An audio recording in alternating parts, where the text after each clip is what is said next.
And we left off, we finished up the silhouette. I am looking for my layers. I can't find my layers right now, so I gotta go and reestablish my window. Workspace, going down to reset the essentials. Oh, the layers popped up. Okay, so I just like to have more room. I kind of feel crowded with this particular interface. I get rid of these. Everybody's gonna find their way to work.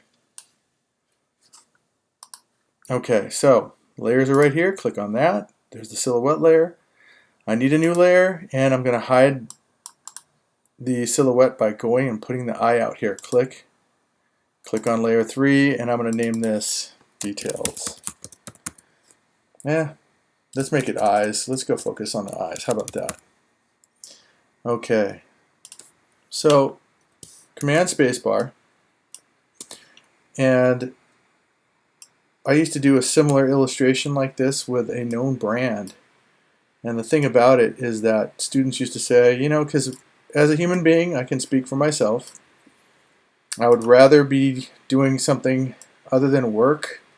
And sometimes when you're working on something like this, you're trying to get something done and you try to take the shortcuts and try to avoid shortcuts unless it's necessary. But never compromise your quality. So I'm clicking and I'm dragging. If you notice, if you're watching this, it's the same formula every time. Beginning of a curve, end of a curve. Long handle behind me. Let go. Command key. Shorten this handle up, but not compromising the quality of the handle.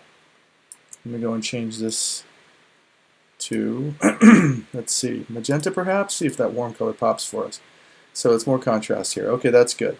So I shorten the handle, the command key, so I get my white direct selection tool, and I can move and toggle, not toggle, but just move the handle without changing the handle from one style to another. I want this to be a smooth anchor point. Okay, but I'm not grabbing and converting anchor points, and that's important to understand the difference. This is already a corner point, so it allows me to move the handles independently. This, however, is not. And then I'm going to click and drag to close this. Okay, it didn't let me. What happened? If you noticed, I had a slash right here, so I have to click and drag and go and close the shape. Or I can go and click and drag from this side, which is what I would have done. And circle shows up, closing the shape. Now, I'm going to make this a white shape. And the reason I brought up drawing earlier and taking the easy way is that a lot of people will try to draw one eyeball and copy and paste it and then flip it. But no one's got a perfectly symmetrical face, and I think it adds character to avoid that. So again, there's one eye, and I'm going to go and start this one with a corner point. So click and dragging to my left, Option key, pull around. You know what, I can actually probably get it all the way over here. And that's half of the fun, is trying to see how many anchor points can I do and get away with the least amount possible. And I like to play that game because I know that my files go faster. I have this formula that allows me to draw quickly. And it's a great thing. So beginning of a curve, end of a curve perhaps right here. And again, with time, command key, pull the handle back. With time, you're going to get better at this and you'll have a feel for it. I've been doing this for a little while. Letter I will get me the eyedropper tool, but I didn't click there. So if I hit, let's say, the pen tool again, and I hit letter I, P for the pen tool, I for the eyedropper, I can sample this with this selected. That goes white. Okay, so I have these two things drawn, but I'm going to go and get rid of the fills on these so that I can see. But I'd also like to have, let's go put a stroke on these. So if you see that the fills here, if I hit X, this toggles this to the front. And I can go with a color like orange.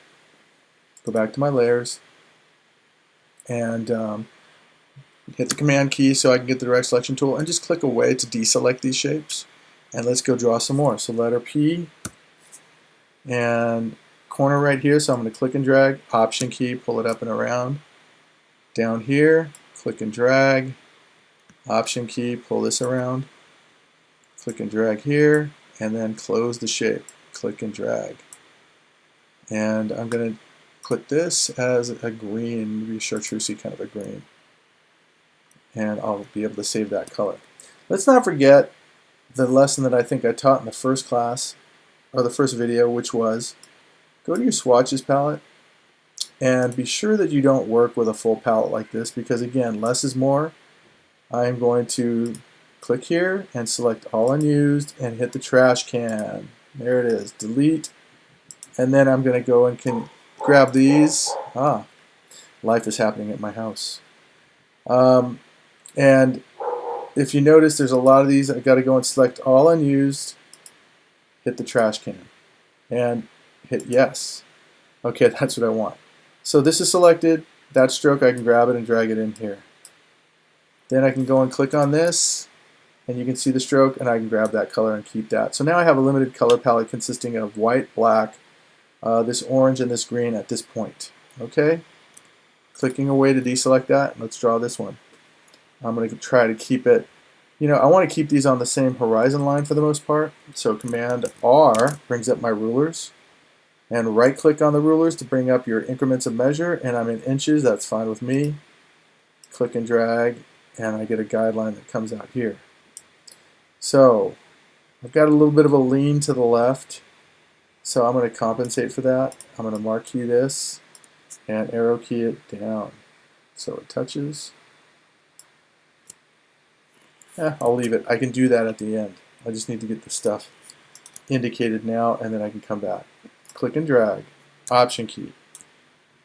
Click and drag, Option key. Click and drag, and then close the shape.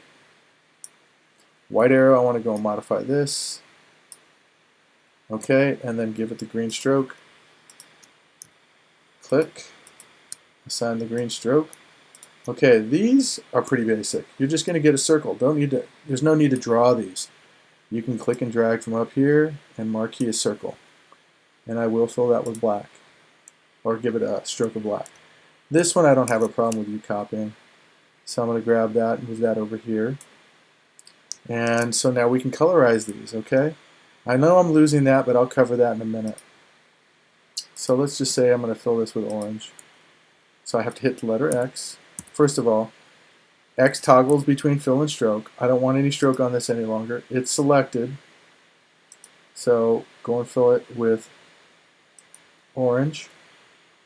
Then the green, I'm going to go and get green fill, hit X, get rid of the stroke, go and grab the black, and there it's the stroke again. I'm going to get rid of the stroke, X, fill it with black. Okay, that's pretty good. You can, maybe for definitive purposes, go in there and hit X and put a black outline around this if you like. And same thing with this. For now, normally I actually don't ever use strokes in my illustrations. Okay, so we'll get into that for the next round. Eyedropper tool again. Eyedropper tool again. And notice it's taking the color and the stroke.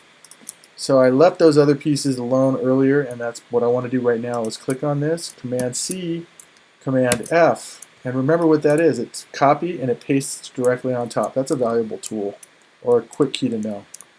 Option Shift, Command Option Shift, X, white fill, move it up here, drag this one across, and that's Command Option, or is it just Option? I think it's just Option.